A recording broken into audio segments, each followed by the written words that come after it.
আপনি যদি আমার একটু বুঝায় দেন যে মানে এই অর্থনৈতিক দিক দিয়ে আসলে কি হইতেছে, এবং ডক্টর ইউনূস সাহেব কি নিজে দুর্নীতিগ্রস্ত এই জন্য দুর্নীতিকে এরকম লাই দিতেছেন? উনি নিজের নামে কি ওয়ালেট নিচ্ছেন, উনি কি ম্যান পাওয়ারের ব্যবসা করতেছেন, নিজের কর মওকুফ করতেছেন? আমরা যারা ডক্টর ইউনূসের নিয়ে বড় বড় কথা বলছি এবং বিদেশে, তাদেরও লজ্জা আসলে নাক কান কাটা যাচ্ছে। এটা উনি বুঝতে পারতেছেন কিনা? এখন কিন্তু একটা দলকে ব্যান করে এনসিপি আওয়ামী লীগ ব্যান করার জন্য ওই যে মব ক্রিয়েট করে, আবার কমিটি করার সময় সব জায়গায় আওয়ামী লীগের লোকই, তারা আওয়ামী লীগ ছাড়া কোনো লোক পায় না কমিটি করার জন্য। এখন বিএনপি লোক তো এনসিপি তে যাবে না বাবা, বিএনপি লোক তো এনসিপি তে যাবে না, কি করবে আওয়ামী লীগের লোক? এখন তলে তলে কার সাথে কার খাতে, তাহলে আওয়ামী লীগের লোক নিয়ে যদি তুমি কমিটি করবা। এই এক বছরে জুলাই মিত্র প্রধান প্রধান দলগুলি বিভিন্ন স্তরের নেতাকর্মীদের বিরুদ্ধে চাঁদাবাজি, টেন্ডারবাজি, দখলবাজি, নানা ঘটনার খবর আমরা দেখছি।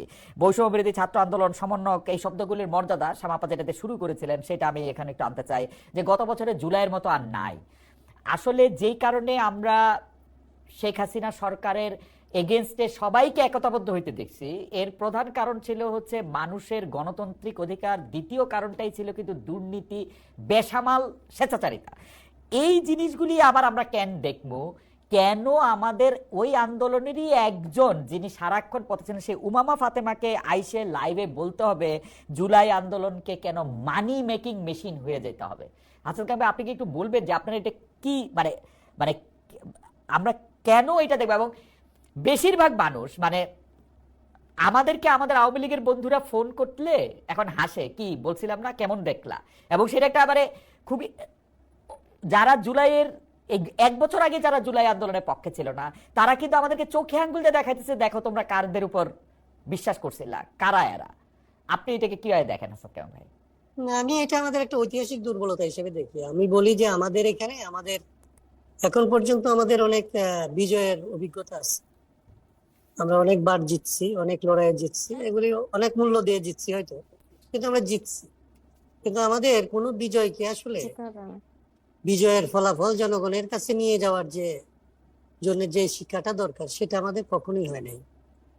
এবং আমি জানি না, আপনার তো ওই সময় বয়স হয়নি। আমরা যারা ধরেন ৭১-এর পরের ৭২-এর পরবর্তী যে পরিস্থিতিটা আমরা দেখছিলাম, ৭১-এর পরে সবচেয়ে বড় পরিবর্তন তো এবারের ২৪-এরটা, ৯০-এরটা এত গুরুত্বপূর্ণ পরিবর্তন না। তো ৭২-এর বিজয় যেভাবে আসলে ব্যাহত হয়েছে, তার সবগুলি লক্ষণ একেবারে ধরে প্রথম থেকে এটার মধ্যে আসলে একটার পর একটা কিভাবে যেন সাজানো ভাবে আসতেছিল। আমি বলি যে এটা বিজয় ব্যাহত করার জন্য খুব সিম্পল কতগুলো কাজ করা লাগে। আপনার ধরেন এই লড়াইটার মালিকানা, আমি যেটা বলি শহীদদের মালিকানা কোথাও নিয়ে যেতে হবে।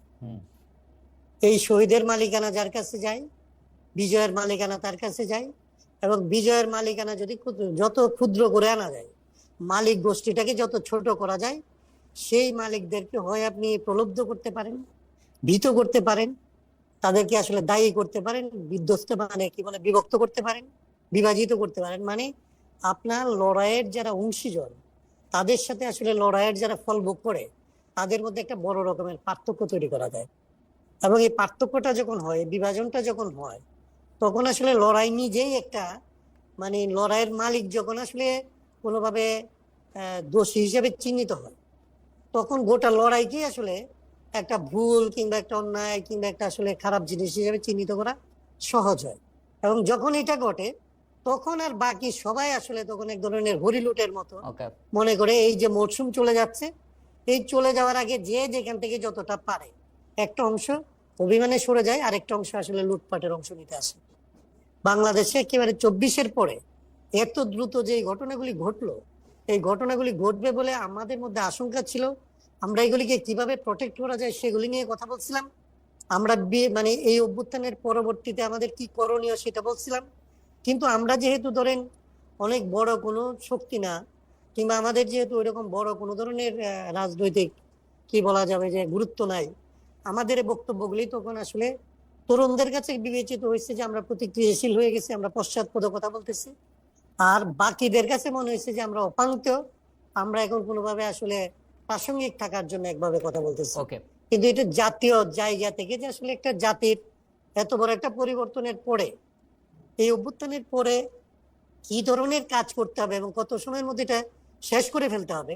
এই ওয়াক্ত নিয়ে আমি আসলে অনেক কথা বলছি, অনেক বক্তৃতা করছি, কিন্তু কাউকে আমরা এটা বুঝাইতে পারি না। এক অংশ বলছে এইটা ফরাসি বিপ্লবের চাইতে বড় বিপ্লব হয়েছে, ওকে, এবং ইয়াংরা হাই সাউন্ডিং এই সমস্ত কথাবার্তা শুনে আমাদেরকে মনে করছে, আমরা যারা বলছি যে সতর্ক হও, সাবধান হও, এর বেশি দূর যাইতে পারবে না, তারা আমাদেরকে পরিত্যাগ করছে। আর এরা যখন ধরেন এনার্কি, আর দুদিন পরে বলবে হাসনাত কাইয়ুম হচ্ছে আওয়ামী লীগের দোসর, আমাকে অলরেডি বলতে শুরু করছে। আচ্ছা, আপনারা বলাটা একটু এরা কষ্ট যখন হবে। আসলে এরা যখন ধরেন এই জায়গাগুলিতে এরকম জায়গায় গেছে, এনার্কি তৈরি করা শুরু করছে, তখন এস্টাবলিশমেন্ট হচ্ছে আসলে নিজেদের মধ্যে খুব দ্রুত আসলে তার এস্টাবলিশমেন্ট টিকায় রাখার জন্য যাদের উপরে ভর করা সম্ভব, তাদেরকে যাদের উপরে আস্থা রাখা সম্ভব, তাদের কাছে আসলে ভিড়ছে এবং তাদেরকে আসলে রিজিট করছে যে এনার্কির বিপরীতে পরিবর্তনটাকেও সে তখন আর পরিবর্তনটা করতে আসলে আর সে রাজি হতে পারে। বিএনপি যে এখন ধরেন, আমার নিজের বোধ হচ্ছে এরকম, বিএনপি যে এখন ধরেন অগ্রসর কোনো পদক্ষেপ নিতে পারে না, তার কারণ হচ্ছে তার উপরে যারা নির্ভর করে আছে তারা আসলে তাকে আর আগাইতে দিতে চায় না। কারণ তাদের একটা প্রতিনিধিত্ব বিএনপির মধ্যে আসলে বলে যে 17 বছর না খায় আছে, ওইটা অন্য জিনিস, ওইটা বইলেই বিএনপির উপর চাপটা সৃষ্টি করে। হ্যাঁ, যে মানে চাপ সৃষ্টি করে আপনার রিয়েল যারা ধরেন, যারা ব্যবসায়ী গ্রুপ একেবারেই যদি ধরেন, তাহলে একেবারে ব্যবসায়ীদের তো এটা হচ্ছে খুব স্বাভাবিক, যদি দেখে যে এনার্কির দিকে যাচ্ছে, তাইলে তো ব্যবসায়ীরা বিএনপি কে বলবে যে বাবা দেশটাকে অন্তত স্টেবল রাখো, অন্তত এইখানে মানুষের খায় বলে বাঁচতে হবে। এবং বিএনপি যদি সেইখানে রেসপন্সিবল পলিটিক্সও করতে চায়, তাইলে তার কথাটাকে সে একদম ফেলে দিতে পারবে। তার মানে হচ্ছে যে এইখানে অনেকগুলো ঘটনা ঘটছে যেটা আমরা আসলে পরিস্থিতিকে মূল্যায়ন করতে ব্যর্থ হয়েছি। হাসান ভাই, আমি আবার আপনার কাছে ফিরবো, শামা আপার পথে চলে যেতে হবে। শামা আপারে দ্রুত একটা কথা বলে যে, শামা আপা আপনার একজন ভক্ত, ওনার নাম বোধহয় মোহাম্মদ রহমান, তিনি বলছেন যে খালেদ মহিউদ্দিন হাসিনার ইনকাম কখনো জিজ্ঞেস করছেন কিনা গত 15 বছরে। কমন প্রশ্ন। জি ভাই, জিজ্ঞেস করছি। আপনার জন্য প্রশ্ন, আপনি কি বলবেন ভাই? আপা বলবেন? প্রশ্নটা হচ্ছে যে বিএনপি জাতীয় নির্বাচন আয়োজনটিতে সবচেয়ে, সেটা আপনার জন্য শেষ প্রশ্ন, সবচেয়ে বেশি জোর দিচ্ছে, ইন্টারেস্টিং ব্যাপার হচ্ছে অংশ নিতে পারুক আর না পারুক, আওয়ামী লীগও কিন্তু জাতীয় নির্বাচনের ব্যাপারে প্রত্যক্ষ বা পরোক্ষভাবে এক ধরনের কথা বলছে ইন্ডিয়াও, যে আসলে আমরা একটা নির্বাচিত সরকারের সাথে কথা বলবো। সোশ্যাল মিডিয়াতে আওয়ামী লীগকে আমরা খুব সত্য দেখছি, কারণ তারা মনে করছে নির্বাচিত সরকার এলে, বিএনপি ক্ষমতা এলে, তারা মাঠের রাজনীতিতে এখনকার যে পালিয়ে থাকা অবস্থান, সেইটার চেয়ে পরিস্থিতিতে কিছুটা একটা স্পেস পাবে। এবং গত 1 বছর ধরে মানে এই আওয়ামী লীগের অনেক নেতাকর্মী অনেক কিছুতেই বিএনপির দিকে তাকিয়ে আছে। এই বিষয়টা আপনি কিভাবে দেখেন? অনেকেই বলছে যে বিএনপি এবং আওয়ামী লীগের মধ্যে তলে তলে একটা সাংঘাতিক রকমের আতাত হচ্ছে, আপনি বিষয়টাকে কিভাবে দেখেন? দেখেন এই 17 বছরে বিএনপি হচ্ছে মানে সবচেয়ে বড় ভিকটিম আওয়ামী লীগের ফ্যাসিবাদের। তো ওইখানে বিএনপির সাথে আওয়ামী লীগের আতাতের প্রশ্ন নাই, খুবই ক্লিয়ার। হাসিনার সময় যখন আমরা তো 2009 সাল থেকে ভোটাধিকার চেয়ে আসতেছি, যখন হাসিনা আসছিল এবং ইলিয়াস আলী গুম হইলো 10-11 সাল, তখন থেকেই আমরা কথা বলে আসতেছি এবং ভোটাধিকার চেয়ে আসতেছি। তখন আপনাদের মনে হয় নাই, দেশবাসীর আপনাদের এই পলিটিক্যাল পার্টিকুলার মনে হয় নাই যে বিএনপি কেন নির্বাচন চাইতেছে? আজকে নির্বাচন চাইলে দোষের কি? আপনার এই সংস্কারের ফার্স্ট আপনি কিছুই ঠিক হবে না। এই যে ডোনারদের কথা বলতেছেন, ডোনার আমাদের ডেভেলপমেন্ট পার্টনাররা কেউ ইনভেস্ট করছে না, সবাই বসে আছে ফেন্সে যে কখন একটি গণতান্ত্রিক সরকার আসবে দেশে। এখন আমরা চেয়েছি, আমরা খুব সিম্পল কারণে চাচ্ছি। আওয়ামী লীগ কি বলছে না বলছে ইটস ইমম্যাটেরিয়াল। কিন্তু আওয়ামী লীগের প্রতি আপনাদের একটু এক্সট্রা ভালোবাসা দেখা যাচ্ছে কিনা? আপনারা আওয়ামী লীগের নিষিদ্ধ চান না, আপনারা আওয়ামী লীগ 17 বছর ধরে আপনাদের আওয়ামী লীগ আমরা যখন জামাতকে নিষিদ্ধ করতে চাইছিল আওয়ামী লীগ, তখনও আমরা এটা অপোজ করছি, কারণ কোন দল নিষিদ্ধ আমরা চাই না। আমরা এনসিপি যখন নতুন দল হয়েছে তখন আমরা এটাকে স্বাগত জানাচ্ছি, কারণ আমরা বহুদলীয় গণতন্ত্রে বিশ্বাস করি, দ্যাট ইজ বিএনপি's মোটো। এখন কিন্তু একটা দলকে ব্যান করে এনসিপি আওয়ামী লীগ ব্যান করার জন্য ওই যে মব ক্রিয়েট করে, আবার কমিটি করার সময় সব জায়গায় আওয়ামী লীগের লোকই, তারা আওয়ামী লীগ ছাড়া কোনো লোক পায় না কমিটি করার জন্য। এখন বিএনপি লোক এনসিপিতে যাবে না, বিএনপি লোক এনসিপিতে যাবে না, কি করবে? আওয়ামী লীগের লোক এখন তলে কার সাথে কার খাতে? তাহলে আওয়ামী লীগের লোক নিয়ে যদি তুমি কমিটি করবা, তাহলে আর শিবির হলো ছাত্রলীগ করবে, পরে উন্মোচিত হবে সে শিবির। তাহলে নামে রাজনীতি করেছে, বিএনপির নামে আন্দোলন করেছে, বিএনপির নামে জেল খেটেছে, বিএনপির নামে সবকিছু করেছে। আমরা তো কোনো ছদ্মবেশে কোনো কিছু করি নাই। আমরা সারা জীবনে 17 বছর ধরে আমরা নির্বাচন চেয়ে আসছি, কারণ গণতন্ত্র নাই। একটা যেই আসুক, আজকে যদি যেই ক্ষমতায় আসুক, সেটা সব মুখ্য না, মুখ্য একটা ভোটাধিকার আমাদের প্রতিষ্ঠা করতে হবে। আজকে এত কিছু যে অধপতন, এত কিছু যে নাই, প্রত্যেকটা প্রতিষ্ঠান ধ্বংস। এই যে প্রত্যেকদিন সংস্কারের কমিশনে আপনারা বসতেছেন সবাই, কেন বসতেছেন? কারণ 17 বছর ধরে সবকিছু কিন্তু মানে এখন দেশের যে অবস্থা বা এই সরকারের যে অবস্থা, দুর্বল সবল যেমনি বলুক, আমার কাছে একটা বলশালী সরকার মানে হচ্ছে যে সরকারটার আসলে সবগুলি উইং ভালোভাবে কাজ করে। এখন সরকারটা, এটাকে এখন হাসান খান ভাই যে নামই দেখ না কেন, এখন সরকারটা যে অবস্থা, কেউ যদি এই প্রশ্ন করে আসলে কি নির্বাচনের জন্য দেশটা নিরাপদ, নির্বাচন কি দিতে পারবে এই সরকার, নির্বাচন করতে পারবে? এটা আমাকে জিজ্ঞেস করছেন? জি আপা। হ্যাঁ, এখন আচ্ছা, এখন এই সরকারের তো দুর্বলতা আর অলরেডি উন্মোচিত হয়েছে, কারণ তাদের প্রেসার গ্রুপ হিসেবে সমন্বয়করা এনসিপি কাজ করে। সো তাদের নিজেদেরকে শক্তিশালী হতে হবে, এবং এবং তারা যদি প্রয়োজন, এতগুলো রাজনৈতিক দল আছে, সবগুলো দলের থেকে তারা সাজেশন নিতে হবে। প্রশাসন কিভাবে তারা সবল করবে, তার অ্যাডমিনিস্ট্রেশন কিভাবে সবল করবে। তাদের এখনো আওয়ামী লীগের লোকজন প্রত্যেকটা এজেন্সিতে আছে, আওয়ামী লীগের লোকজন প্রত্যেকটা সচিবালয়ে আছে। এদেরকে কিভাবে তারা সংস্কার, মানে এদেরকে কিভাবে বের করবে, সেগুলো তো আগে তারা ঠিক করবে। এগুলো 1 বছর চলে গেছে, তারা কিছুই করে নাই। এখনো বিভিন্ন বিভিন্ন প্রশাসনের লোক, বিভিন্ন স্তরে স্তরে হাসিনার লোক রয়ে গেছে, এগুলোকে এখন ছাঁটাই করতে পারে না, অথচ লোক পালা যাচ্ছে। এগুলো ঠিক করতে হবে। আপা এটা নিয়ে শেষ প্রশ্ন, কেন এই কথাটা বারবার উঠছে? কারণ বিএনপি তো এই দেশটাকে যথেষ্ট নিরাপদ মনে করছে না, সেজন্য বিএনপির প্রধান নেতা দেশে আসছেন না, অনেকে বলতেছেন এরকম। তারেক সাহেব দেশে আসছেন না কারণ দেশকে যথেষ্ট নিরাপদ মনে করছেন না, এবং দেশ যথেষ্ট নিরাপদ না অথচ নির্বাচন চাচ্ছে। ব্যাপারটা একটা দুই রকম অবস্থান হচ্ছে কিনা? ষড়যন্ত্র তো চলতেছে, ষড়যন্ত্র চলতেছে না তা তো না, আমরা সবাই বুঝি যে ষড়যন্ত্র এখন চলতেছে। আওয়ামী লীগ দেশি বিদেশি ষড়যন্ত্র আছে, এবং ষড়যন্ত্রকে মোকাবেলা করার প্রথম ধাপ হচ্ছে একটা একটা গণতান্ত্রিক অবস্থা ফিরিয়ে আনা, এবং গণতান্ত্রিক অবস্থা ফিরিয়ে আনার প্রথম নির্বাচন। ষড়যন্ত্র চলতে থাকবে যদি নির্বাচন না হয়, যদি গণতান্ত্রিক অবস্থা ফিরিয়ে না আসে, ষড়যন্ত্র চলমান থাকবে। তাহলে সবগুলো রাজনৈতিক দল ওই যে অগাস্টের 5 তারিখে গত বছর যেই জায়গায় ছিল সেই জায়গায় আসতে হবে, যে আমরা সকলেই একটা গণতান্ত্রিক পরিবেশ চাই, তাহলেই সম্ভব। এখন ডক্টর ইউনূস যদি তার প্রশাসনকে শক্তিশালী করতে না পারে, নির্বাচন কমিশন বলতেছে নির্বাচন কমিশন রেডি, পুলিশকে আরো শক্তিশালী করতে হবে, অ্যাডমিন ক্যাডারকে শক্তিশালী করতে হবে, এবং যারা রাজনৈতিক দলগুলো যারা পার্টিসিপেট করবে নির্বাচনে তাদেরও আরো মানে ইন্টেনশন থাকতে হবে যে একটি গণতান্ত্রিক ব্যবস্থা কায়েম করা, যেখানে একটি সুন্দর নির্বাচন আমরা দিতে পারি। রাজনীতি তো আর পেশা হইতে পারে না। মানে ধরেন আমি যদি এখন একটা দলের রাজনীতি করি, ওকে আমাকে বেতন দিবে, টাকা দিবে, মানে টাকাটা আমি কই পাবো? ধরেন আমি এখন সাংবাদিকতা করে কিছু টাকা পাই, আমি এখন পলিটিক্স করতে গেলাম, আমি এটা বুঝতে চাইতেছি যে এই পলিটিক্স করতে গেলাম, ধরেন বিএনপি করতে গেলাম, ধরেন হাসান ভাইয়ের দলই করতে গেলাম, ওইটা থেকে কি আমি টাকা পাবো? মানে এটার হিসাবটা কি? বিদেশে শুনেন, বিদেশে কিন্তু অনেক অনেক পলিটিক্যাল বিদেশে পার্টি হয়, আছে, বিদেশে হয়, না না, বিভিন্ন দেশে they get paid for it, তাই না? তারা রাইট। বাংলাদেশে কমিউনিস্ট পার্টি হ্যাঁ, বাংলাদেশে তো বিএনপি বা আওয়ামী লীগ বা জামাত, আমি জানি না পায় নাকি, এরকম কোন দল, কিন্তু কোন দল থেকে কোনো টাকা পয়সা আমরা দেওয়া হয় না। কমিউনিস্ট পার্টি পায়, ভালো কথা, দেয়ার লাকি, তারা পায়। কিন্তু বিএনপির মতো এত বড় দলে একটা দল মেনটেন করা, সেখানে তো এখানে দল থেকে তো এরকম কিছু হয় না। বাট আমি মনে করি পলিটিক্স কখনো পেশা হতে পারে না। পলিটিক্স অফকোর্স আমরা প্যাশন থেকে করি, আমরা দেশকে ভালোবাসি। এই লোকটা ঘরের মানে বউ বাচ্চারা খাওয়াবে কি? না, একজন শিক্ষক রাজনীতি করছে না, একজন ডাক্তার রাজনীতি করছে না, একজন ইঞ্জিনিয়ার রাজনীতি করছে না, আমি সবাই তো এক ব্যবসায়ী রাজনীতি করছে। পেশা হিসেবে তো একটা কিছু থাকতে হবে, পেশা হিসেবে একটা কিছু থাকতে হবে। হ্যাঁ, ডেফিনেটলি। কারণ রাজনীতিকার, যেমন ছাত্র দল, আমি দেখেছি যে ছাত্রদের তো টাকা পয়সা থাকার কথা না, ছাত্ররা কিভাবে চলবে, ছাত্র রাজনীতি করবে কি? ছাত্র দল, আই থিঙ্ক সেটা দলের দেখা উচিত যে আমি এই জায়গায় একটু আটকাই এবং এই প্রশ্নটা করি, আপনাদের দলীয় প্রধানের পেশা কি তাহলে? আসলে ওনার অবশ্যই আয়ের উৎস নিশ্চয়ই আছে, আমরা কেউ জানি না। উনি কিভাবে ওনারা এখন উনি এতদিন ধরে দেশের বাইরে আছেন, ওনার ফ্যামিলি আছে, ওনার ওনার স্ত্রী আমার ডক্টর জোবাইদা কর্মরত আছেন। তো ওনাদের আয়ের উৎস তো ফ্যামিলি থেকেও আসতে পারে, আয়ের উৎস বিভিন্ন জায়গা থেকে আসতে পারে। আয়ের উৎস তো সেটা যে পাবলিক নলেজ হতে হবে। আমার আয়ের উৎস তো পাবলিক নলেজ না।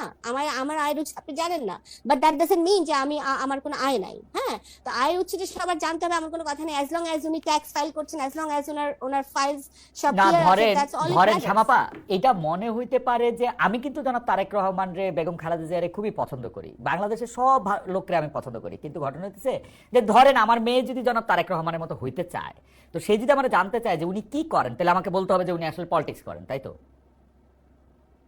না না, ওনার আয়ের উৎস ওনার ফ্যামিলি থেকে আসে নিশ্চয়ই, ওনার ফ্যামিলি থেকে আসে নিশ্চয়ই আছে, সেটা তো অবশ্যই আরো অবশ্যই তাহলে আমি আরো বলবো। আরো হ্যাঁ, ভয়ঙ্কর হলো, ও তাহলে আমার থেকে টাকা নিয়ে রাজনীতি করবে, তাই তো? আপনার মেয়ে তো আপনার কাছ থেকে টাকা চাইতেই পারে, আমার ওকে বাবা বেঁচে থাকলে বাবার কাছে আমি টাকা চাইতেই পারি, ওকে, কোনো সমস্যা নেই। আপনাকে অনেক ধন্যবাদ আপা। আমি একটু বাবা মা তো ছেলে মেয়েদেরকে তৈরি করবেই। আমি একটু জনাব অ্যাডভোকেট হাসান কায়েমের কাছে যাই। জনাব অ্যাডভোকেট হাসান কায়েম, মানে আপনি কি আমাদেরকে একটু বলবেন যে আমার রিডিং হচ্ছে এই সরকার আগেও দুর্বল সরকার ছিল, কিন্তু ক্রমাগতভাবে দুর্বলতর বা দুর্বলতম সরকারে পরিণত হচ্ছে। আমি মোটা দাগে দুইটা ঘটনার দিকে আপনাকে দৃষ্টি আকর্ষণ করতে চাই। গত কয়েকদিন আগে আমি দেখলাম যে মাইলস্টোনের ঘটনা পরে কয়েকটা রাজনৈতিক দলের সাথে উনি বৈঠক করলেন। কেন এই 4টা দল বাঁচলেন, কেন পরে আবার আর 14টা দল, মানে কারা বড় দল কারা ছোট দল, কিভাবে এটা মাপা হলো এটা আমি বুঝি নাই। এইটা একটা দুর্বলতার লক্ষণ মনে হয়েছে। আবার একটা দুর্বলতার লক্ষণ মনে হয়েছে, ওইখানে অংশগ্রহণকারী একটা রাজনৈতিক দলের নেতা বাইরে এসে বলল যে ইউনূস সাহেব 4-5 দিন পরে ঘোষণা দিবেন যে আসলে ইলেকশন কবে হবে। পরে আবার আমরা এটার কিছুই শুনলাম না। আমরা ইউনূস সাহেব সম্পর্কে এরকম কথা আরো শুনছিলাম, এনসিপি বলছিল যে ইউনূস সাহেব পদত্যাগ করতে চান। তো আরো দুর্বল আমার কাছে মনে হইতেছে, আপনি দেখবেন যে এই সরকারের একজন উপদেষ্টা যেন মাহফুজ আলম, তিনি মানে এই যে এনসিপির বা এনসিপি ঘনিষ্ঠ বা আগে এনসিপি ছিল, এখন বৈষম্য কি জানি আমি জানি না, এত কিছু ওরা এখন চাঁদার কথা বলা হওয়াতে তিনি একটি ফেসবুক স্ট্যাটাস দিয়েছিলেন বাংলাদেশের মধ্যরাতে। সেইখানে তিনি একটা কথা বলছিলেন, সেটা হচ্ছে নতুন একটি দলের মহারথীরা, এবং ইঙ্গিত করেছিলেন তিনি টাকা পয়সা সহ এটি সার্কেল মেনটেন করতেছেন, এটা দুর্নীতির একটা চক্র মেনটেন করতেছেন। পরে তিনি এটা আবার চেঞ্জ করছেন। এখন এরা আসলে কারা, মানে এই এই এই জিনিসগুলি কোথা থেকে হইতেছে? মানে সরকারের কি আপনি মিনিমাম কোনো কন্ট্রোল দেখেন কিনা? আমি অন্য কোনো কিছুর দিকে যাইতে চাই না, আমি শুধু আমার টাকা পয়সার হিসাবটা চাই। এইখানে নিউ ইয়র্কে এখন সবচেয়ে বড় খবর বলা হইতেছে, সরকারের একজন উপদেষ্টা যিনি জাতীয় নিরাপত্তা উপদেষ্টা, তিনি এই দেশে আসছেন, তিনি ওই যে টেরিফটা যাতে একটু কমান ট্রাম্প সাহেব দয়া করে, এই জন্য উনি বোয়িং কিনবেন, অন্য জিনিস অনেক বেশি টাকা দিয়ে কিনবেন, এবং এর কোনো কিছু আমাদেরকে কিছু বলবেন না। হাসান কায়েম ভাই, আপনার কিন্তু জুলাই আগস্ট এই 1 বছরের হিসাব না, আপনি গত 10 বছর ধরে লেখালেখি করতেছেন, বলতেছেন, এই জিনিসের জন্য কি আসলে আমার একটু আপনি যদি আমার একটু বুঝায় দেন যে মানে এই অর্থনৈতিক দিক দিয়ে আসলে কি হইতেছে। এবং ডক্টর ইউনূস সাহেব কি নিজে দুর্নীতিগ্রস্ত, এই জন্য দুর্নীতি এরকম লাই দিতেছেন? উনি নিজের নামে কি ওয়ালেট নিচ্ছেন, উনি কি ম্যান পাওয়ারের ব্যবসা করতেছেন, নিজের কর মওকুফ করতেছেন। আমরা যারা ডক্টর ইউনূসের নিয়ে বড় বড় কথা বলছি এবং বিদেশে, তাদেরও লজ্জায় আসলে নাক কান কাটা যাচ্ছে। এটা উনি বুঝতে পারতেছেন কিনা, জনাব হাসান কায়েম? জি, আপনার তো অনেকগুলো প্রশ্ন একসাথে, একটা করে একটু বলি। জি, প্রথমত দুর্বলতা তো হচ্ছে, আসলে দুর্বলতা সবলতা খুব বেশি ধরেন খারাপ ব্যাপার না, হইতে পারে যে আপনি দুর্বল অথবা আপনি আসলে সবল, কিন্তু বিষয়টা এর চাইতে খারাপ। মানে আমাদের তো কখনো দুর্বল সরকার দেখে অভ্যাস নেই। একবার এরশাদের সময় আপনার মনে থাকার কথা, এরশাদকে আমরা একটু দুর্বল সরকার পাইছিলাম, কারণ সবাই তার বিরুদ্ধে ছিল, আর তার একটা বড় পার্টি টার্টি ছিল না ওইরকম, তাকে দাঁড়াইতে হইতো পুলিশ টুলিশ নিয়ে। যতই হোক তাকে আমরা স্বৈরাচারী এরশাদ কিংবা সামরিক বাহিনীর এই যে বলতাম টলতাম, কিন্তু তারপরেও তখনকার সময় মানুষ এক ধরনের একটা ডেমোক্রেটিক রাইট এনজয় করত। এইটা হইলে ধরেন একরকম, কিন্তু আমাদের এখনকার সরকারের যদি ধরেন এই যে উদাহরণগুলি আপনি দিলেন, এগুলি কিংবা আরো অন্যান্য উদাহরণ মিলায় যদি আপনি দেখেন, তাইলে দেখবেন যে আসলে আমি যেটা অনেক সময় বলছি যে এই সরকার অদক্ষ এবং তার কোনো ভিশন নাই, কোনো হোমওয়ার্ক নাই, সে কোনো প্রায়োরিটি সেট করে না এখন পর্যন্ত। 1 বছর গেছে, আমি যতবার এই সরকারের সাথে দেখা করছি প্রথম থেকে তাকে আমরা শুধু বলার চেষ্টা করছি যে আপনি প্রায়োরিটিটা সেট করছেন কিনা, কি কি আপনি এই মুহূর্তে করতে পারেন এবং কি কি করতে চান সেটা আপনারা ঠিক করছেন কিনা, এবং সেইভাবে অ্যাক্ট করতে পারতেছেন কিনা। এরা সবসময় আমাদের আশ্বস্ত করছে যে ওদের প্রায়োরিটি সেট করা আছে, কিন্তু কার্যক্রম যখন পরিচালিত হয় তখন দেখা যায় যে আসলে কোনো প্রায়োরিটি নাই। প্রায়োরিটি যেটা আপনি বললেন যে এই যে এখন লোন ডিসক্লোজার একটা এগ্রিমেন্ট হলো, সেটা কেন মানে এরকম একটা পরিস্থিতির মধ্যে সরকার সে যে গেল, এটা ধরেন এর আগে 53 বছরের সমস্ত সরকারের আমরা সমালোচনা করি, কিন্তু কারো এরকম নন ডিসক্লোজার ট্রিটিতে যাওয়ার মতো ঘটনা ঘটেনি কারো আমলে। যদিও ধরেন একটা তাজউদ্দিন সাহেবের নামে কিংবা শেখ মুজিবের নামে ভারতের সাথে এরকম একটা গোপন চুক্তির গল্প বলা হয়, তো যেটার কোনো ধরনের আসলে কোনো ভিত্তি নাই, যেটা এখন যেটার ধরেন ভিত্তিটা আমরা সবাই জানি। এবং একজন এটা ডিসক্লোজ করার জন্য তার বিরুদ্ধে ধরেন সিক্রেসি অ্যাক্টে মামলা পর্যন্ত হয়েছে।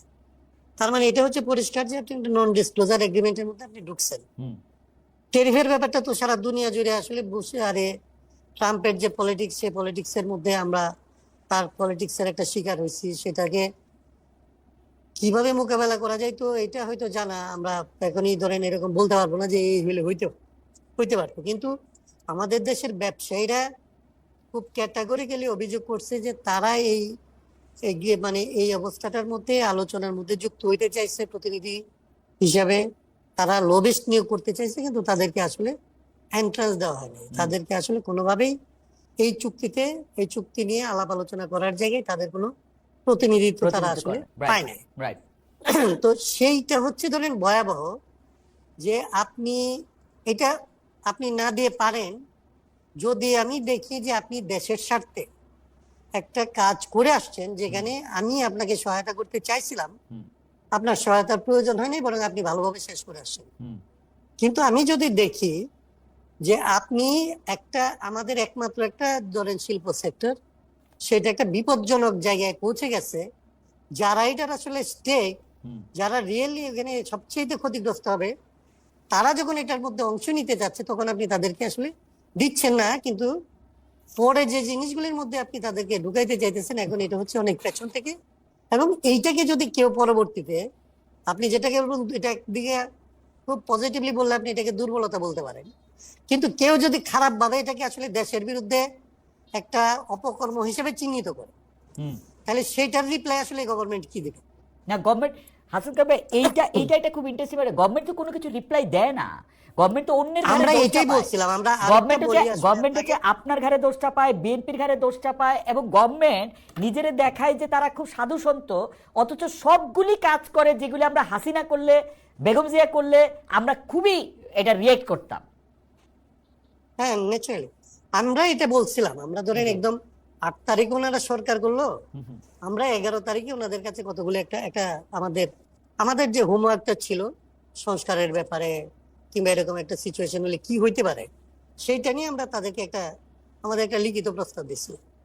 সেইখানে আমরা তাদের কাছে একটা জিনিস চাইছিলাম, যে আপনারা একটা গভর্নমেন্ট যারা বাংলাদেশে আসছেন আমাদের সৌভাগ্যক্রমে, আপনারা যদি এখানে একটা ট্রান্সপারেন্ট গভর্নমেন্টের এক্সাম্পলটা সেট করে, থাকে না কতগুলো জিনিস আপনি সেট করে গেলেন, পরের জন্য আসলে এটা একটা মানে এটাকে ভাঙা খুব কঠিন হয়ে পড়ে। আমরা বলছিলাম যে আপনাদের পক্ষে এটা সম্ভব, যে আপনারা একটা ট্রান্সপারেন্সি নমুনা বা একটা প্র্যাকটিস এখানে আসলে আমরা কোনো গভর্নমেন্টের বেলায় দেখি নাই, আপনাদের কাছ থেকে এটা আমরা চাই, এটা আপনারা করতে পারেন। ওনারা বললেন, কিন্তু যেটা আপনি বললেন, আপনি যে উত্তরটা দিলেন সেটাই, যে ট্রান্সপারেন্সি তো পরের কথা, ওনারা তো কোনো বিষয় নিয়ে কারোর সাথে কথাই বলে না এখন পর্যন্ত। পলিটিক্যাল পার্টিগুলির সাথে যখন কথা হয়, সে কথাগুলি হচ্ছে তখন হয় যখন কোনো না কোনো ভাবে পরিস্থিতিটা আয়ত্তের বাইরে চলে যাচ্ছে বলে মনে হয়। মানে আবার দোষের কথা যেটা বললেন, সেই দোষের জিনিসগুলি কোনো না কোনো ভাবে হয় আগের সরকারের ধরেন দোষরদের উপরে, তারা তো নিশ্চয়ই দায়ী, কিন্তু তাদেরকে কন্ট্রোলে করে আপনি দেশের সার্ভিস দেবেন, আপনি মানুষকে এর চেয়ে বেটার সার্ভিস দেবেন, এর জন্যই তো আপনাকে আসলে সবাই মিলে সমর্থন করে সরকার বানিয়েছে। তারপরে দেখেন অ্যাডভোকেট হাসান কায়েম, আগের সরকারে তো অবশ্যই দোষ আছে, আগের সরকারে পুলিশ বাহিনী বলে একটা ব্যাপার আছে, কিন্তু তাই বলে আপনি আমার একটা অযোগ্য স্বরাষ্ট্র উপদেষ্টা দিয়ে রাখবেন যে মানুষের গিয়া কয় ডাল দিয়ে ভাত খাইছো না ভাত দিয়ে ভাত খাইছো, কি এটা? মানে আগের সরকারের পুলিশ খারাপ, সেই জন্য আপনি একটা খারাপ স্বরাষ্ট্র উপদেষ্টা দিবেন, এটা কোন হিসাব? মানে আপনি যদি ওনাদের যদি কোনো মূল্যায়ন করার থাকতো, তাহলে তো আমি জানি না, ওনারা তো এনজিও হইলেও চালাইছে, ওনাদের অনেকেই এনজিও চালাইছে, তো ওই এনজিওরও তো ধরেন একটা অডিট রিপোর্ট হলেও জমা দিতে হয়, তাদের একটা রিভিউ করতে হয়। এরা 1 বছরের রিভিউ করলে এদের কারো কোনো পদে থাকার নিজেদের কোনো নৈতিক ভিত্তি তারা তারা নিজেরা খুঁজে পায় কিনা আমি তো জানি না। এ, কিন্তু আমি যতদূর এনজিও কে জানি, এনজিও তো হচ্ছে প্রজেক্টটাকে যদি যত লম্বা করতে পারে তত তো তাদের ভালো, মানে ফেইলিওর তো এখানে এক ধরনের সাকসেস। উনারা তো না সেটাই মানিক বন্দ্যোপাধ্যায়ের পাঁচির মতো, উনারা তো ঘাটা বাঁচায় রাখতে চান, ঘাট কারণ ঘাস সেটা হারলে ঠিক তো- আছে, কিন্তু সেটা আমি আপনার ওই জায়গাটায় যাচ্ছি না, ওইটা আরেকটা ফিলোসফিক্যাল ডিবেট। জি। আমি বলছি যদি এটাও করতে হয়, হুম, হুম, আপনার যদি পাঁচির মতো ঘাটাকে আপনি লম্বা করতেও চান, হুম, হুম, হুম। তাইলেও তো আপনাকে ডোনারদেরকে স্যাটিসফাই করতে হয় যে বাইরে এই টাকাটা এইভাবে আনছিলাম, এইভাবে খরচ করছি, এই কারণে আরো লাগবে।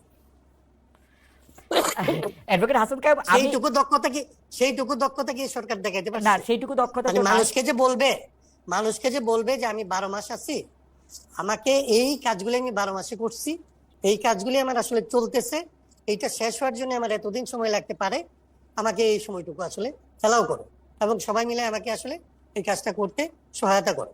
এইটা বলার তো কোনো, ওনারা তো এটা বলছেন না। না, বলছেন না, এবং আমরা বলা তো ওনাদেরকে 18 মাসের একটা প্রজেক্ট দিছিলাম, মানে আমরা এরকম একটা ধরেন, মানে আমি বললাম না যে 11 তারিখে আমরা ওনাদেরকে 18 মাসের মধ্যে এই সংস্কার, নির্বাচন, সমস্ত কাজটা সম্পন্ন করা যায়, এবং এই লেভেলে না, আমরা বলছিলাম যে এটা ব্যাপক অর্থেই করা যায়। মানে ওনারা তো এখন কেবলমাত্র পলিটিক্যাল পার্টিগুলির সাথে কথা বলতেছে, হুম, আমরা তো চাইছিলাম যে এটা পলিটিক্যাল পার্টির সাথে কথা বলবে, নন পার্টি পিপলদের সাথে কথা বলবে, নন পার্টি অর্গানাইজেশন গুলির সাথে কথা বলবে, অন্যান্য স্টেক হোল্ডারদের সাথে কথা বলবে, অন্যান্য জাতিগোষ্ঠীর সাথে কথা বলবে, বিভিন্ন সংখ্যালঘু সম্প্রদায়ের সাথে কথা বলবে, ঢাকার বাইরে কথা বলবে, ঢাকার বাইরের মানুষের সাথে বলবে, রাইট। এবং এটা পুরোটা সম্ভব। এটার জন্য তো আসলে এটা কেন হইলো না, এটা তো কোনো ব্যাখ্যা তারা আমাদের দেয় না। এবং আমরা তো এই 11 তারিখে আমরা আবার এটাকে ডিসক্লোজ করব যে গত বছরের 11 তারিখে আমরা কি দিছিলাম। ওকে, হাসান কায়েম ভাই, আমরা যেহেতু অনেকগুলি বিষয় নিয়ে কথা বলতে হয়, আপনি চট করে এই প্রসঙ্গে একটু কথা বলবেন কিনা? আমাদের একজন দর্শক অনিক ঘোষ, উনি বলছেন যে ভাই আপনারা অনেকগুলি নিয়ে বিষয় নিয়ে কথা বলেন, প্রতিবাদ করেন, কিন্তু রংপুরের হিন্দু পরিবার, আমাকে বলছেন যে রংপুরের হিন্দু পরিবারগুলির উপরে হামলার বিষয়ে আপনি কিছু বললেন না। অ্যাডভোকেট হাসান কায়েম, আপনার কাছে এই বিষয়ে একটু শুনতে চাই, আপনার কাছে একটু জোড়া লাগাই দিতে চাই যে আপনি যদি একটু 2 মিনিটে এইটাও একটু বলেন যে আপনি বিশেষ করে, আমি আপনাকেই বলতেছি, মানে আমি এটা প্লুরালেও বলতেছি না, যে দীর্ঘদিন রাষ্ট্র সংস্কার, রাজনৈতিক সংস্কার, দলে গণতন্ত্র চর্চার দাবিতে যায়, যিনি অনেকদিন ধরে সোচ্চার ছিলেন, বিশেষ করে বড় দলগুলোর পরিবারতন্ত্র, দীর্ঘ সময় ধরে আজীবন একজন দুজনের মধ্যে নেতৃত্ব থাকা, নেতৃত্ব সীমাবদ্ধ থাকা, এগুলি নিয়ে আপনারা যখন কথা বলছেন, তখন ধর্মভিত্তিক দলগুলোর ক্ষেত্রে আপনারা সেভাবে তাকান না, এইটা কি আপনাদের একটা বা সেভাবে সমালোচনা করেন না, এটা কি আপনাদের একটা পপুলিস্ট মুভ কিনা? হাসান কায়েম ভাই, এটা যদি একটু বলেন, রংপুরের ব্যাপারটাও যদি একটু বলেন, আপনি এটা পরেও আবার বলতে পারেন, আমরা সামাপাত থেকেও একটু কথা শুনে আসতে পারি, বা আপনি একটু আপনার শুরুও ইচ্ছা, করতে আমি পারেন। তাহলে ধরেন আমি ওই যে প্রথমত হিন্দু জি, রংপুরের এইটা একটু হিন্দুদের বলে ব্যাপারটা দেন। আমি জি, বলি। জি, রংপুরের হিন্দুদের ব্যাপারে আমরা একেবারেই ধরেন আমাদের বিবৃতিটা একটু দেরিতে গেছে। মানে আমি আপনাকে বলি যে আমি আপনার এখানেও আজকেও অ্যাটেন্ড করতে চাই নাই, হুম, আমার হচ্ছে জ্বর। এখন এটা আমার ব্যক্তিগত ব্যাপার বলতেছেন তো, এই জন্য বলতেছি, হুম, দলের জায়গাটা এইভাবে ব্যাখ্যা করা যাবে না। হুম, তো আমার নিজের অসুস্থতা এবং ইয়ের কারণে কিছু পরিমাণে আমাদের দলীয় কার্যক্রমেও ধরেন একরকমের সংকট হয়। মানে আমাদের দুইজনকে একদম ধরেন কমিশনে বসে থাকতে হয় সারাদিন। হুম, আমি মোটামুটি মাঠের কাজ এবং এগুলি দেখতাম, সেই জায়গাটার মধ্যে আমি গত 3-4 দিন একদম, আজকেই প্রথম আমি আপনার সাথে কথা বলতেছি এবং বের হয়েছি। ওকে, তার মানে আমার জ্বর, কাশি এরকম জায়গাটা ছিল। কিন্তু আমরা আজকে আপনি দেখবেন যে আমি নিজে এটার ব্যাপারে বলছি, আমাদের দল থেকে বিবৃতি গেছে, এবং এইসব ব্যাপারে আমাদের কোনো ধরনের হেজিটেশনের কোনো জায়গা নাই। বাংলাদেশে ধরেন আমরা এই হিন্দু কিংবা আসলে দলিত এদের সাথে যে সংবিধান সংস্কার নিয়েও কোনো কথা হয় নাই, এটা নিয়ে আমরা আলাদা আলাদা অনেকগুলো আলোচনা করছি। সো এইটা হচ্ছে আমাদের একান্ত ধরেন মানে অযোগ্যতা বলতে পারেন, কিন্তু আমাদের ইন্টেনশনের কোনো জায়গা থেকে এটা করি নাই। এটা হচ্ছে এক। আচ্ছা, তাহলে তার বাকিটা ধর্ম- বাকিটা বাকিটা মানে আম, ধর্মভিত্তিক দলগুলো বা বামপন্থী দলগুলো সম্পর্কে আপনাদের দৃষ্টিভঙ্গি আমি ফিরে এসে আবার শুনি আপনার দৃষ্টিভঙ্গি। আচ্ছা। জনাব শামা ওবায়েদ, আপনাদের মহাসচিব সম্প্রতি বলেছেন যে আগে ঘুষ দিতে হতো 1 লাখ টাকা, এখন দিতে হয় 5 লাখ, কিন্তু দেশ জুড়ে ঘুষ বাণিজ্য, তদবির বাণিজ্য, চাঁদাবাজি, টেন্ডারবাজি এর বেশিরভাগই নিয়ন্ত্রণ করছেন বিএনপি পন্থীরা। কেউ কেউ বলে থাকেন মানে কিছু করছে বিএনপি, কিছু করছে এনসিপি, অল্প কিছু করছে জামাত, আমাদের কাছে মানুষজন এরকম বলে। তাই সুশাসন নিয়ে অন্তর্বর্তীকালের সমালোচনা বিএনপির দিক থেকে আমি বলতে চাই এটা বিএনপির দিক থেকে কতটা মানানসই।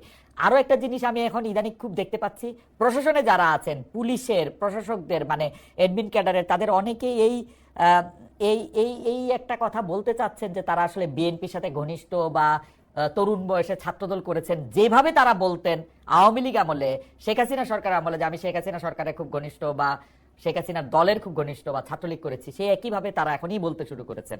এই ব্যাপারটাকে আপনি আসলে কিভাবে দেখবেন? মানে সরকারের নিয়ন্ত্রণে তো আর থাকা সম্ভব না, কারণ বিএনপি অলমোস্ট সবকিছুর নিয়ন্ত্রণে চলে গেছে। শামাপা, আপনি যদি একটু বলতেন। এই কথার কোনোই বেসিস নাই একেবারেই। মানে এটার মধ্যে মানে প্রথম কথা হচ্ছে যে বিএনপি এখন রাষ্ট্রের দায়িত্বে সরকারে নাই। বিএনপি চাঁদাবাদ, বিএনপি বড় দল, বিএনপির নাম ভাঙানো সহজ। বিএনপি যদি 2-4 জন চাঁদাবাজি কোথাও করেও থাকে সেটার ব্যবস্থা বিএনপি নিচ্ছে। এবং আপনার যেভাবে আপনার এই সরকার, যে আপনারা এতক্ষণ আলাপ করছিলেন না যে এই সরকার দুর্বল, এই সরকার সবল, তো এই সরকারের দুর্বলতা হচ্ছে যে এই সরকার প্রথমে প্রফেসর ইউনূস এসেছেন ক্ষমতায়, উনি বলেছেন যে উনি ছাত্রদের ডাকে সাড়া দিয়ে এসেছেন বা ছাত্ররা ওনাকে বসিয়েছে। তো এনসিপি যদি আমরা ধরেই নিই, একটা পারসেপশন ক্রিয়েট হয়েছে যে এনসিপি এই সরকারের একটা এক্সটেনশন। আর এনসিপি এবং সমন্বয়ক শব্দটা আবার না কোন দিন আমরা দেখবো যে সমন্বয়ক শব্দটা একটা গালিতে পরিণত হয়েছে বাংলাদেশে, বাংলা শব্দটা। কারণ সমন্বয়ক নামে যে পরিমাণে চাঁদাবাজি হচ্ছে এবং যেই পরিমাণে বিভিন্ন জায়গায় টাকা নেওয়া হচ্ছে, এবং আমি ব্যক্তিগতভাবে অনেক ইনসিডেন্ট জানি যেটা আমি এখানে বলতে পারবো না আপনার সাথে, যে আপনার সমন্বয়ক নামে বিভিন্ন জায়গায় ইভেন আওয়ামী লীগের লোকজনের কাছ থেকে চাঁদা নেওয়া হচ্ছে, যারা সবাই তো পালায় নাই, অনেকে তো এখন আছে দেশে, নেওয়া হচ্ছে। তো এখন কথা হচ্ছে যে বিএনপির নামটা ব্যবহার করা সহজ, এই জন্য মানুষ বিএনপির নামটা ব্যবহার করছে। এবং জামাত করে বা জামাতের ব্যাকগ্রাউন্ড আছে এরকম বহু লোক অ্যাডমিন ক্যাডারে এখন আছে। আপনার এনসিপির যত এবং সমন্বয়করা যত বেশি সচিবালয়ে ঘোরাফেরা করে, তার 0.5% বিএনপি লোকজন যায় না। এখন এটা কারণ হচ্ছে যে সমন্বয়কদের তো ঘোরাফেরা করতে হয়, বিএনপি লোকেরা তো টেলিফোন উঠায় কইলি সমস্যার সমাধান। না, আপনি বুঝতে পারছেন আমি কি বলছি। তারা ইটস ইজি ফর দেম, তাদের অ্যাক্সেসটা অনেক বেশি। তারা মনে করে, বরঞ্চ এনসিপি ওয়ালারা মনে করে, তারা যেখানে প্রোগ্রাম করতে যায় সেখানে আমি দেখলাম টাঙ্গাইলিনা কোথায় যাবে এনসিপি তাদের পদযাত্রা করতে না 1000-এর বেশি পুলিশ ওখানে দিছে। তো এখন ব্যাপার হচ্ছে যে ওখানে তারা তো প্রোটোকল পাচ্ছে, তারা আর্মি প্রোটোকল পাচ্ছে, তারা পুলিশ প্রোটোকল পাচ্ছে, তারা র্যাবের প্রোটোকল পাচ্ছে, তাদের প্রশাসনের প্রোটোকল পাচ্ছে। তারা সরকার তো তাদের সাথে তাদেরকে সব রকম সহযোগিতা করছে। তো আপনারা কিভাবে বলেন যে বিএনপি চাঁদাবাজি করছে? বিএনপি যে চাঁদাবাজি করেও থাকে তাহলে সেটা ব্যবস্থা নেওয়া হচ্ছে। আমি দুইটা জায়গায় বলি। প্রথম কথা হচ্ছে এনসিপি বিএনপি আর্মির প্রোটোকল পাচ্ছে কিনা এটা আমি জানি না। এনসিপি যখন বিপদে পড়েছিল তাকে আর্মি প্রোটোকল পাচ্ছে মানে তাকে আর্মি সহযোগিতা করতে এসেছে। আর বিএনপির চাঁদাবাজির কথা যদি আমি বলি, আমি আসলে প্রায় আমি শুনি, কিন্তু ভিডিওতে দেখি, অডিওতে শুনি, যেগুলি মানে বিএনপি ছাত্রদল যুবদল চাঁদাবাজি তদবির টেন্ডারবাজি করছে, 17 বছর ধরে না খেয়ে থাকার হুমকি দিচ্ছে। আপনিও যদি আমি জানি যে আপনি কিন্তু আপনার নির্বাচনী এলাকায় আপনি সবসময় যান, আপনি গেলে নিশ্চয়ই আপনিও শুনেন, আমাকে বললেন না, কিন্তু কিন্তু কিন্তু ঘটনা তো বিএনপির একজন, মানে এটা তো আপনার চেয়ে বেশি আসলে কে জানে? আমি বলি আপনাকে, যেসব ভিডিও অডিও গুলো আমরা দেখি, এটা আপনারা বিশ্বাস করবেন না শুনলে, যখন একটা পেপারে একটা নিউজ আসে বা একটা ভিডিও ভাইরাল হয়, তখন কিন্তু এটা ইনভেস্টিগেশন করার আগে দল ব্যবস্থা নেয়। এবং অনেক সময় কিন্তু পরে ইনভেস্টিগেট করে দেখা যায় যে ব্যাপারটা হয়তো ওরকম না, বা ওরকম ভাবে আমাদের লোকজন ইনভলভ ছিল না, বাট ব্যবস্থা কিন্তু নেওয়া হচ্ছে। আমি অস্বীকার করছি না যে চাঁদাবাজি একেবারে হচ্ছে না বিএনপির পক্ষ থেকে, যেখানে হচ্ছে সেখানে ব্যবস্থা নেওয়া হচ্ছে, সেটা হচ্ছে আমার পয়েন্ট। আরেকটা হচ্ছে যে আপনারা এই যে সব দল মিলে, এই ইসলামিক দল, জামাত, এনসিপি, এখন আওয়ামী লীগ এখন বেশি কথা কয় না, আওয়ামী লীগ তলে তলে আছে, কিন্তু যারা এখন মানে দৃশ্যমান বাংলাদেশের পলিটিক্সে, সবাই এখন বিএনপিকে দোষারোপ করে বিএনপিকে চাঁদাবাজ বানানো, বিএনপিকে চোর বানানো, বিএনপিকে ডাকাত বানানো সহজ তাদের জন্য।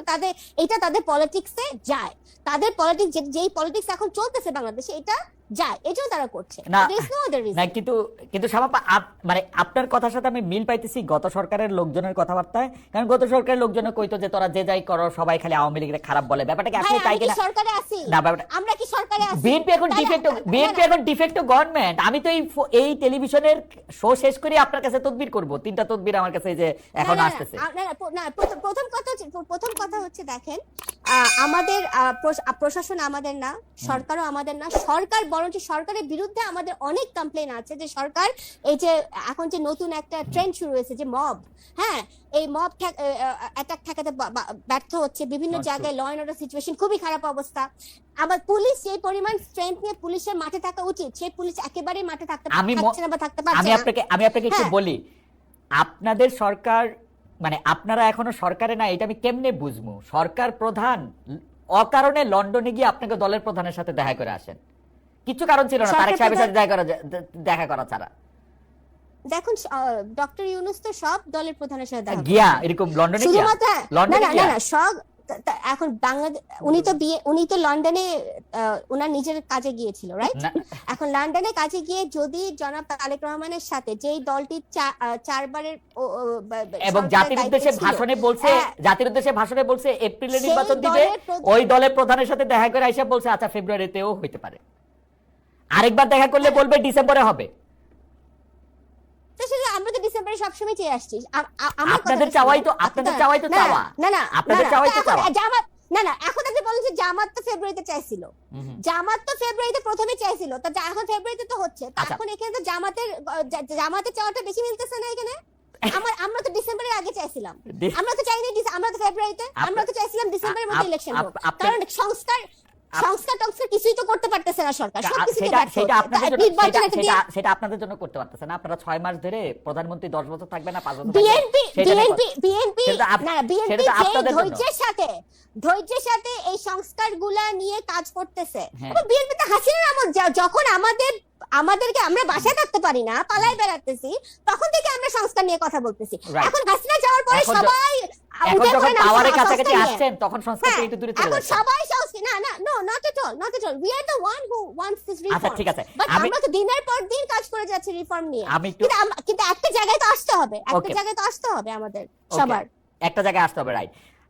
আমি আবার আপনার কাছে আসবো, তার আমি একটু জনাব হাসনাত কাইয়ুমের কাছে আসি। তবে দর্শকদের কাছে আমি একটা প্রশ্ন করেছিলাম যে বৈষম্য বিরোধী ছাত্র আন্দোলনের কেন্দ্রীয় কমিটি ছাড়া অন্য সব কমিটি স্থগিত করা হয়েছে। প্রিয় দর্শক, এতে সমন্বয় করেছে চাঁদাবাজির অভিযোগ কমবে বলে মনে করেন কিনা? শতকরা 61% মনে করেন যে হ্যাঁ কমবে, শতকরা 39% মনে করেন না যে কমবে না। এইটা অবশ্য আমি বুঝতেই পারি নাই যে কেন্দ্রীয় কমিটি ছাড়া অন্য সব কমিটি কেন স্থগিত করা হলো, কারণ যিনি অভিযুক্ত তার সাথে তো আসলে কেন্দ্রীয় কমিটির সংস্রবে আমি আসলে দেখতে পেয়েছিলাম। অন্য কমিটিগুলি কি করলো এটা আমি ঠিক বুঝলাম না।